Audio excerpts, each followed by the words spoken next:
G'day, gang. I wanted to talk today about my favourite survival game of all time and possibly one of just my favourite games in general, V Rising. It's not what I would consider an easy game, but it is definitely one of those games that I would very much consider incredibly rewarding. You're taught how to play the game by the game, and that's not really a big surprise given the studio. So Stunlock Studio made Battle Rides and Bloodline Champions. I think that's their names. It's been a really long time since I played them, but they're very, very good skill-based games that very, very difficult if you're not skilled. Can't relate. That's me. I'm not very good at those games. But V Rising, however, you can learn specific sets based on the enemies that you come across. And oh boy, this is going to be a really long video. There is so much for me to say on this topic. I love this game.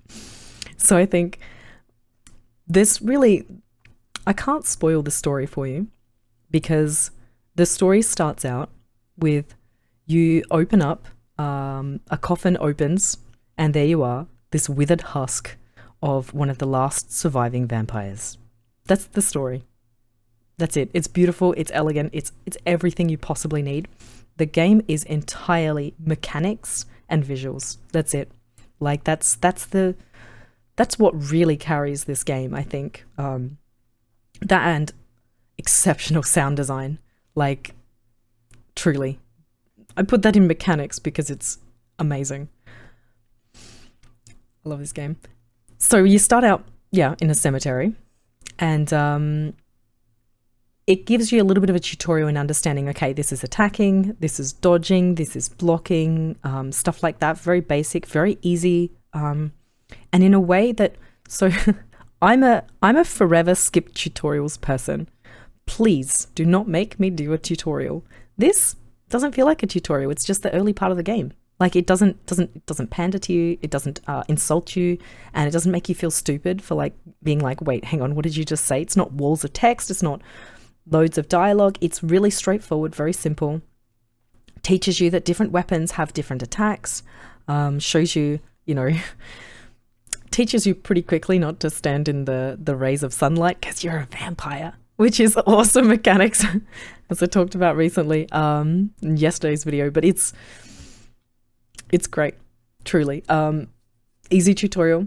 You leave the cemetery then and you're like, okay, now I'm on my own. And early on, you pretty much realize that there's these bosses throughout the world. One of them is like pathing through the forest that you start in. And you can see them directly after leaving the tutorial if you're unfortunate enough to get caught on the road with this little creature. I don't want to spoil it too much because I mean it's fun in that sense. But yeah, you come across the first boss, and it's not immediately evident how significant this is. So you might lose that fight, but you can always come back to that, and that's the best thing about this game, I think, is that bosses just run around the world, but they also interact with other entities in the world. So you have a bunch of factions in this world, and you can immediately walk into this by accident. You see like this vampire hunter fighting skeletons and undead, and then just walking over their corpses as they continue pathing back to where they're supposed to be, and you can sneak in behind and pick up all the loot. It's a skill-based game, very, very much so. So the better you are, the higher level you can sneak into when you're not supposed to be there. It has the Terraria model, where it has basically difficulties pass through biomes, I think is a good area, regions. And there are enemies within those regions, obviously, that are significantly higher than the others, and there are bosses that are just existing within the world that are very, very challenging or very easy, depending on early mechanics. And it's I'm a big fan of the Terraria model personally, and it's the one that was used for Valheim, with also going through specific biomes first before you get to others and gearing up to the next one, and then going through that, because the moment that you tip your toe into one of these like next areas or biomes, it's very tricky to kind of get established, especially if you don't know the game. And that is kind of the whole feel of the game, is that every time you try to get stronger, there are pretty intense and pretty exhausting mentally, like taxing costs for you, which is awesome. So learning the mechanics of the first boss, you know, you can see, oh, okay, that's some bullet time stuff I have to avoid. Oh, that's an AoE. That's a stun attack. You know, you just sit there and watch the boss as you're trying to fight it the first time, and it teaches you the same way that the tutorial teaches you, by just showing you. Be patient, watch what they do, learn what they do, and adapt. And that is awesome. I think that is the only tutorial that I will ever endure. And this game, it feels like a constant tutorial in the sense of learning like that, because it doesn't feel like there is any tutorial, if that makes sense. It's so well done. But again, this Stunlock, they're such a good, they're so good at having like really unique feeling champions or heroes or enemies in this case. And they make like a whole bunch of their mechanics feel just so satisfying. As your first weapon that you build will have one ability on it. And as you make the next tier, you get another ability on it, and then it goes up to 3 abilities. Yeah, very, very cool mechanic. It slowly lets you learn the way that you're supposed to play with them. And it also has you, like later in the game, you get new weapon types, which have a different skill set as well. So it just teaches you all the way through the game how to play it. Some of the bosses, oh my gosh, they are absolutely brutal, and it's fantastic. And speaking of brutal, the game was designed from the top down in terms of difficulty. So I feel like it was supposed to be played on brutal difficulty, the hardest difficulty of the game, because the bosses all have different move sets and more frequently do different moves if you have it on the highest difficulty. A lot of games, when you raise the difficulty, their health bar get bigger. That's pretty much like boss do more damage. But these guys legitimately have different moves that you wouldn't otherwise see if you don't play on the hardest difficulty. So even though it's rough, I highly recommend beating the game in the hardest difficulty, because it is fantastic. And the best thing about this game is that you don't have to go at it alone. There are definitely some bosses that I can solo at level without having any difficulties, and there are definitely some that please make it stop. I still haven't there are a couple that I will fully admit I don't like, and I haven't learned the mechanics because I hate them, and I'll tell without spoilers. There is some bullet time events that I am consistently like, what am I supposed to do here? Like, I use that term broadly. Bullet time as in there's lots of shit on your screen, and where do you go? Where do you stand? What do you do when you've run out of dodges? Panic ensues. Sometimes it does get very visually overwhelming, and then you're just like, I can't see. But I'm not exactly a younger gamer anymore. But the game, oh, it's so good. It's so satisfying to learn the mechanics of a boss and kill it, especially solo. I don't think that there are many more experiences that I've had be so satisfying in gaming as this one. Because in particular of how well they teach you the mechanics. And 2, most bosses, this isn't really a spoiler, you'll find it out on your first boss, but most bosses at 50%, so half health, they have like a different set of moves, or more moves really, that they can then do. So kind of the fight really starts at the half health mark, which is horrifying when you're struggling and when you're at a quarter of the boss's health and you're like, oh no. But that's the fun of it, because you know that it's just going to get worse. So it's a learning moment sort of boss. So talking about more game mechanics, oh, what a blast. Talking about more game mechanics, it is not an experience game in the mechanical sense. unless you're talking about your mechanics. You gear and progress. Yeah, you progress through gear and items dropped. So it's not a game where you can just farm out things and get experience. So you get equal value from seeing two factions fight and then like kind of sneaking in between them to sneak the loot. So you can play that way if you're not feeling as confident in your mechanics at that time, or in general, you can just kind of snake the loot, rat the loot, and get out. And it's pretty great. The game drastically changes as it goes on too. You start out building this little castle and building, oh my god, very cool building system. Just start out building this little castle and then suddenly, oh, I now need 3 of these benches. And so you have to expand your castle, reshuffle things around. And I think it's one of those games that you can genuinely really enjoy spending hours just redesigning and designing your castle every single time you get an update of gear. And certain bosses unlock certain crafting stations that aren't otherwise available. And the moment that you learn, there's a little icon at the top of a lot of benches, well, pretty much most benches, that shows that the item, the bench is in a room, but it has the right floor.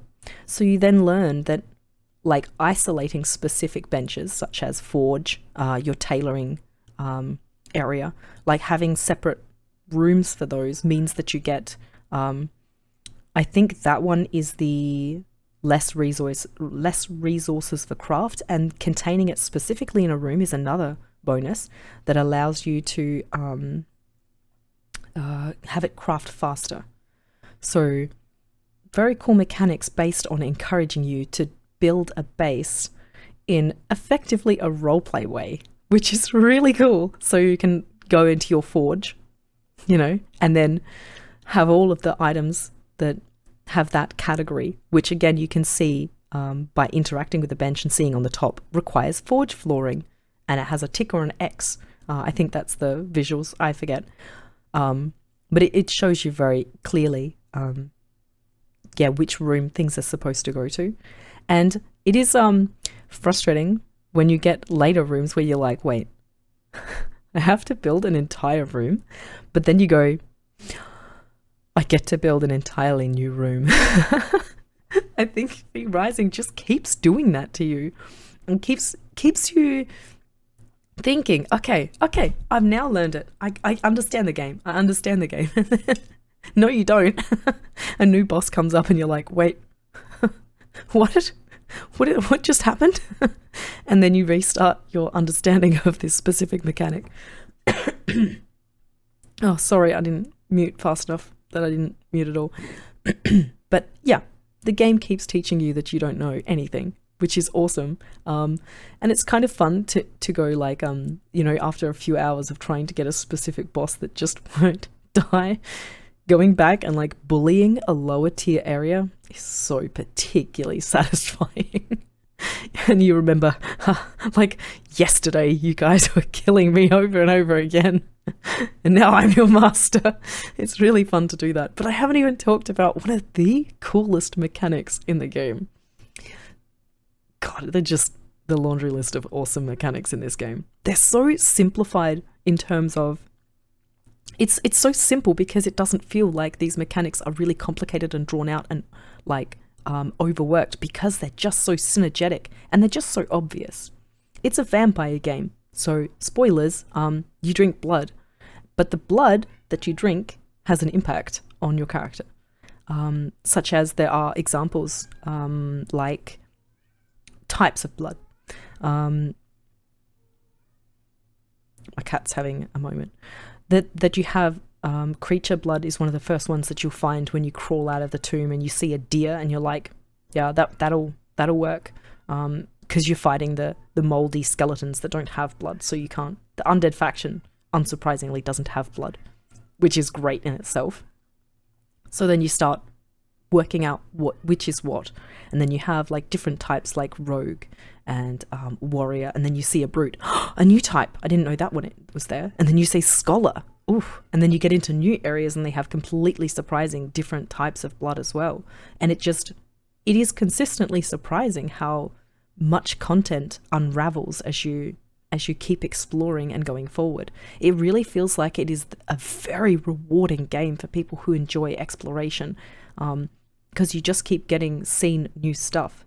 I'm not even going to go into the specifics of like what else you can do with blood types, because you have to play it yourself. It's like I said, it's a hard game. It's not for everyone, but it's really satisfying and a particularly awesome game.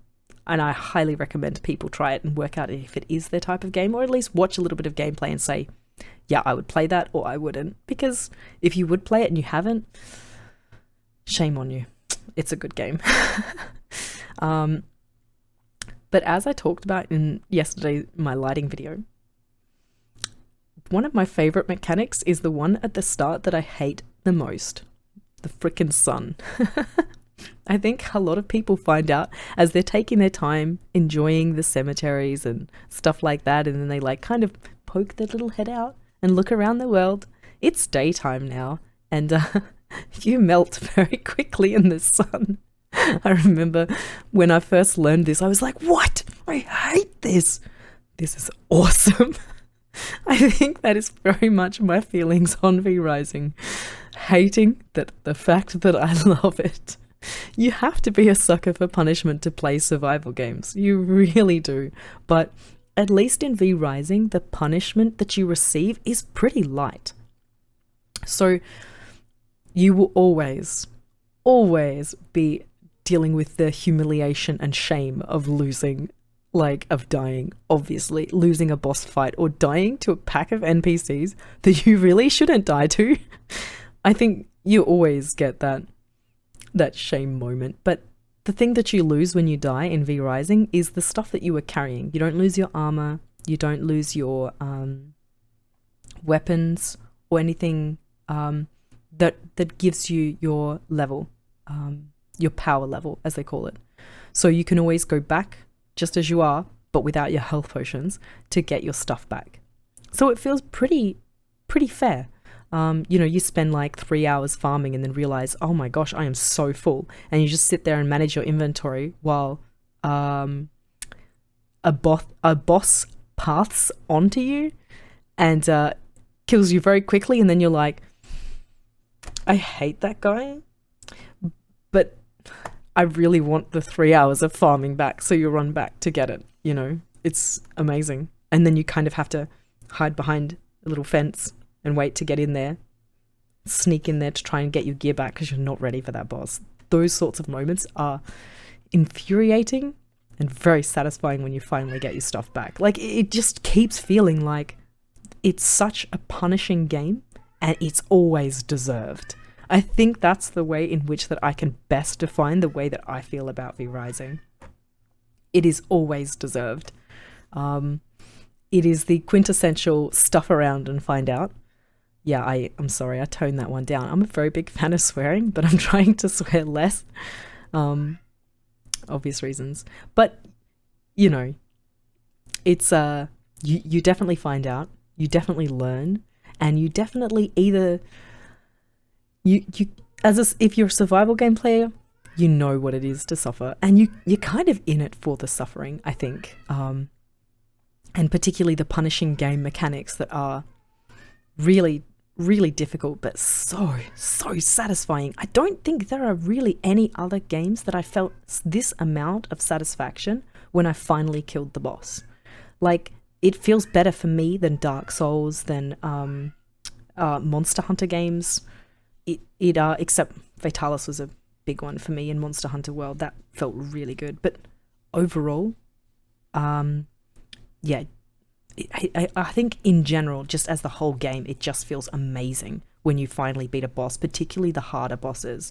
The bosses that you struggle with, it feels so good if you don't go down and you just one-shot a boss. It feels awesome in terms of one run.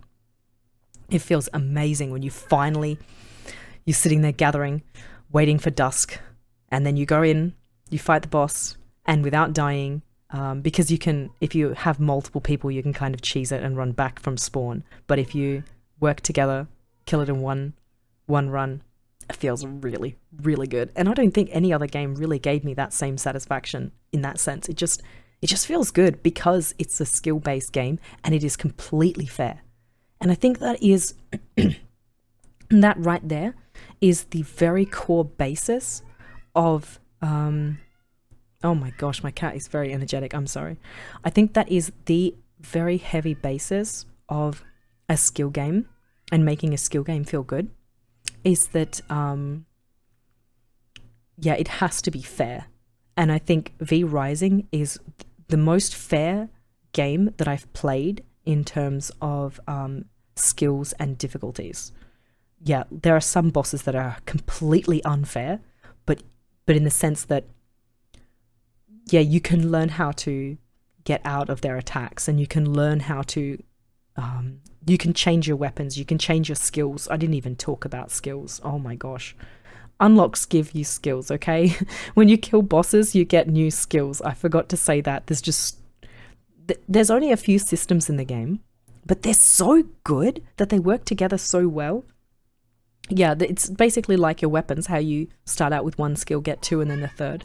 And the same with your, you have you have two skills, an ultimate and a dodge, basically. And you can change them to whatever is within the magic that you find throughout the game through killing specific bosses.